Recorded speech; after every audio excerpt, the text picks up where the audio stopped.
Hey guys, Jason MX Fever. I know we've talked a lot about carburetors here in the last few videos, but I'm just going through my experiences and what I've been working on. So just a quick backstory with this carburetor that we're looking at today. I bought a 84 125M three-wheeler for parts. When we stopped to look at the thing, it would run only on brake clean. Didn't care that it ran or not. The transmission was junk in it, which is a common problem with the 125s. I just needed it for the parts. The plastics were incredible shape on it. The wheels, tires, everything was original, so I bought it strictly for the parts. But I'm starting to part this three-wheeler out now and wanted to see if the engine would at least run on its own. So I took the carburetor off of it to clean it, because it would run on brake clean, which tells me it has compression, spark, it's getting air, it's not getting the fuel handled by the carburetor. Like the 200X carburetor, I have not been into this yet, so we'll see what we got. A couple of things I noticed when I took the carb off.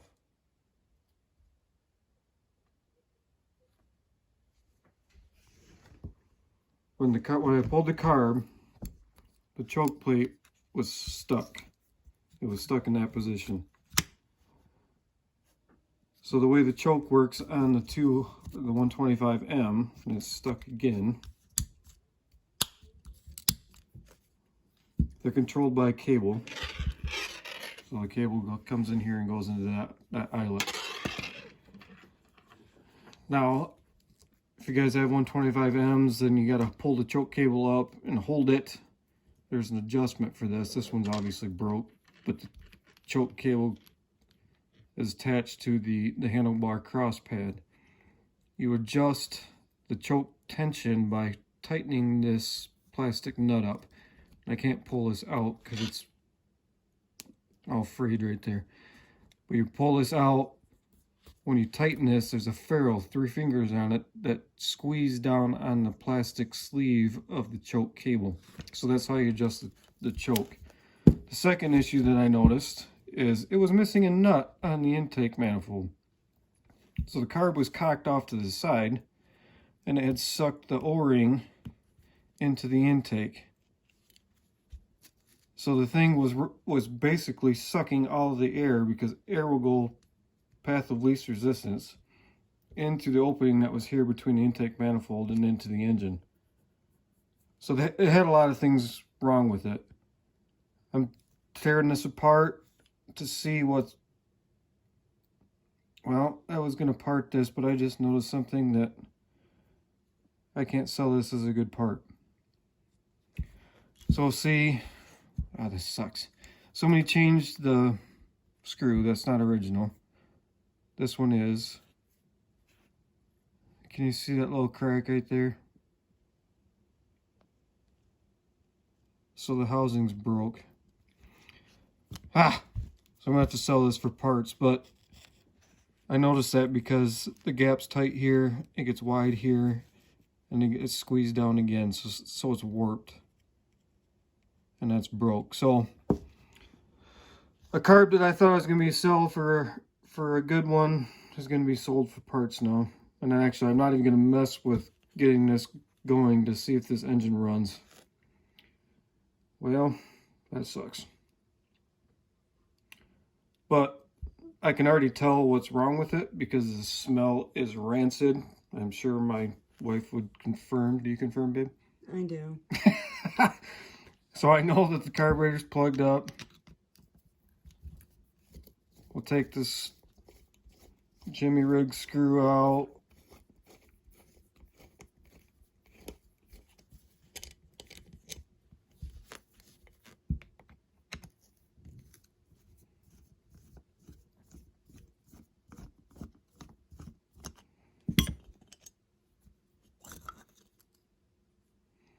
It's actually cleaner than I expected it to be.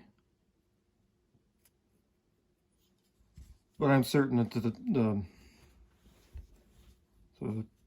idle jet's plugged. We're going to pull it out quick. Before I pull that, let's run through a quick review after the last videos of the circuits of the carburetor.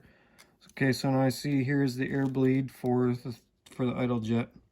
I know that because it's got your passageway here. You can follow it down.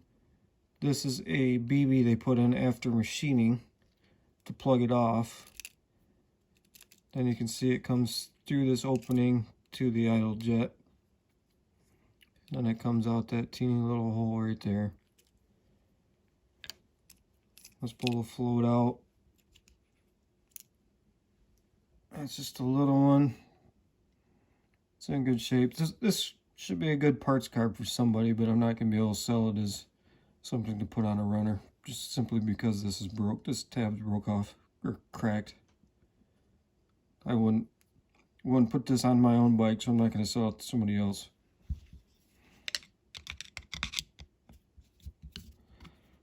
So pull the idle jet out.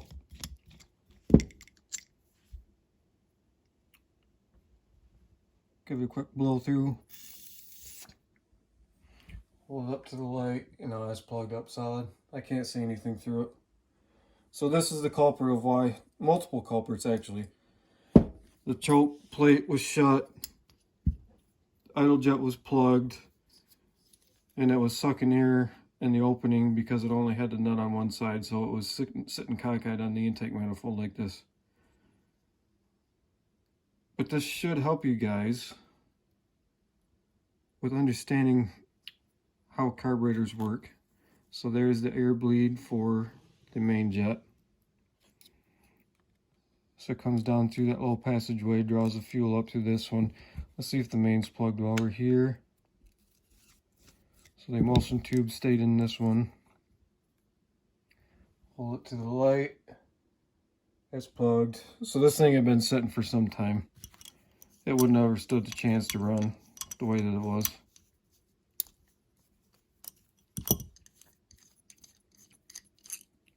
There's the emulsion tube. You can see the little holes for the vaporization of the fuel coming in. I can see through that already, so that's fine. But both of these jets are completely plugged up.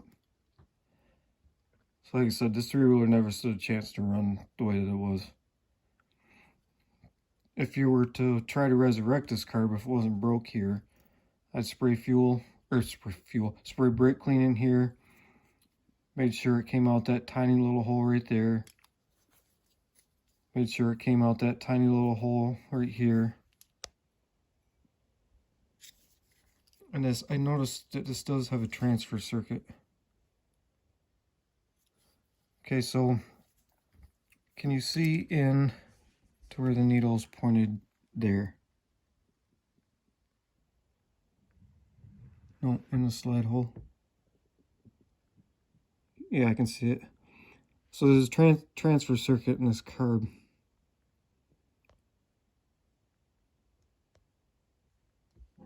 You see it? That little teeny little hole right there. So that's the transfer circuit, and I can follow it. It comes in.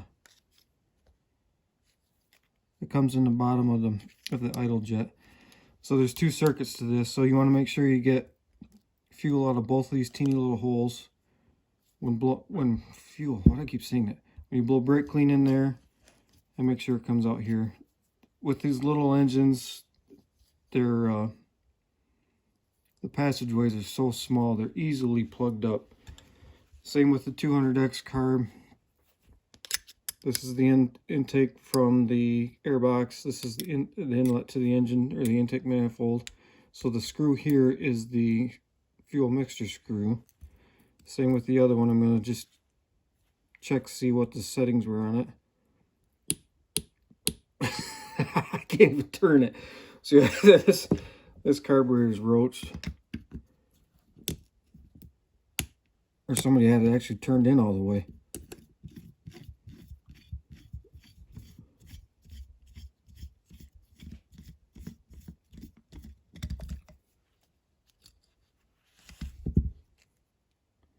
And it doesn't appear to be broke off. No, I think that's good. So this is going to be a good parts carb for somebody.